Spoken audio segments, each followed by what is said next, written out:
आदर्श की शादी arrange marriage के तौर पर मानसी से हुई थी। दोनों की शादी अरेंज मैरिज होने के कारण वे दोनों एक दूसरे को पहले से नहीं जानते थे। शादी के बाद दोनों एक दूसरे को जानने पहचानने का काम चालू हुआ। कुछ ही दिनों में दोनों एक दूसरे को अच्छी तरह से जल्दी पहचानने लगे थे। जब दोनों में से अच्छी तरह से पहचान हुआ, दोनों एक दूसरे को समझने लगे थे, तो आदर्श को लग रहा था कि उसे एक बेहतर पत्नी मिली है, क्योंकि उसे पूरी तरह से समझने के बाद उसे समझ में आ गया था कि लव मैरिज करना कोई ज़रूरी नहीं है, अरेंज मैरिज भी अच्छी पत्नी मिल जाती है। दोनों की नई नई शादी हुई थी, इसी कारण से दोनों एक दूसरे को अच्छी तरह से समय देते थे। उसके बाद दोनों एक दूसरे के काम में हाथ बटाया करते थे। पति पत्नी दोनों में खूब ज़्यादा प्यार होने लगा था। अब उसकी पत्नी भी आदर्श को समझ गई थी और उसे किसी भी प्रकार का कोई काम या किसी प्रकार का कोई सामान ज़रूरत पड़ने से पहले ही उसकी पत्नी उसके सामने हाजिर कर देती थी।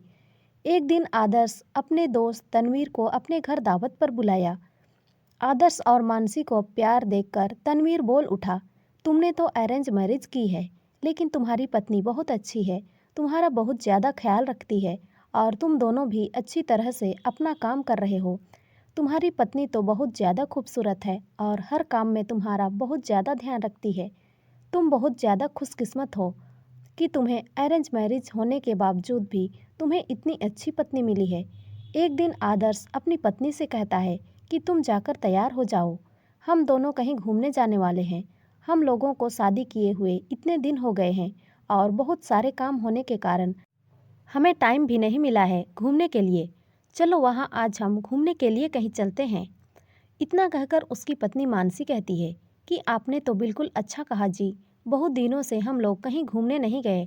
अच्छा हुआ आज आपने बोल दिया, हम लोगों का मन नहीं लग रहा था, चलो कहीं घूम कर आते हैं। दोनों एक कार में बैठकर घूमने के लिए निकल पड़ते हैं। रास्ते में जब हाईवे पर गाड़ी जाती है तो उसे एक बड़ी गाड़ी में टक्कर होने के कारण दोनों दुर्घटनाग्रस्त हो जाते हैं। आदर्श को जब होश आ जाता है तो वह हॉस्पिटल में था। जैसे ही होश आ जाता है वह अपनी पत्नी को ढूंढने लगता है। तभी वह अपनी पत्नी को ढूंढते ढूंढते दूसरे कमरे में चला जाता है, जहां वह देखता है कि उसके सर अथवा पैर में बहुत ज़्यादा चोट आई है। आदर्श घबराकर डॉक्टर से पूछता है कि मेरी पत्नी की तबीयत ठीक तो है, क्या वह सही हो जाएगी ना?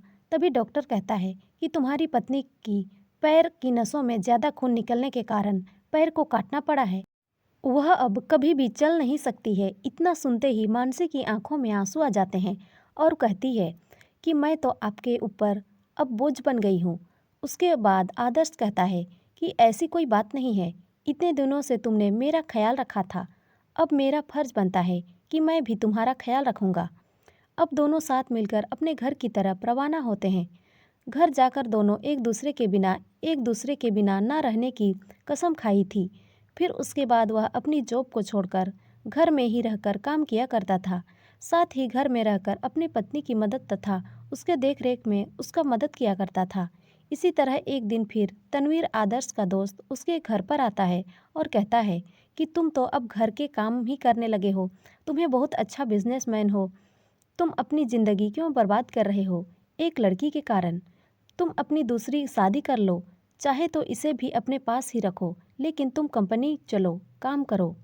इसके बाद आदर्श कहता है कि मेरी पत्नी से बढ़कर मेरी ज़िंदगी में कुछ भी नहीं है।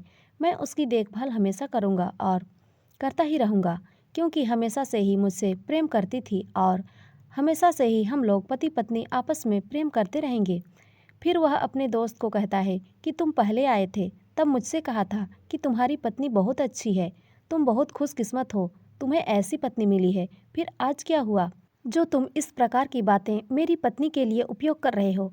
आखिरकार जितने दिन उसने मेरी मदद की है, मेरा भी फर्ज बनता है कि मैं उसे ज़िंदगी भर मदद करता रहूँगा।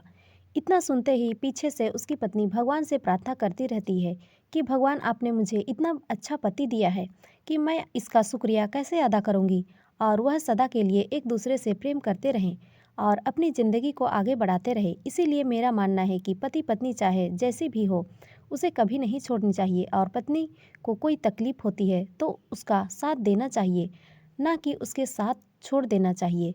तो दोस्तों, ये कहानी आपको कैसी लगी कमेंट में ज़रूर बताएं, और अच्छी लगी हो तो लाइक शेयर और सब्सक्राइब ज़रूर करें। धन्यवाद।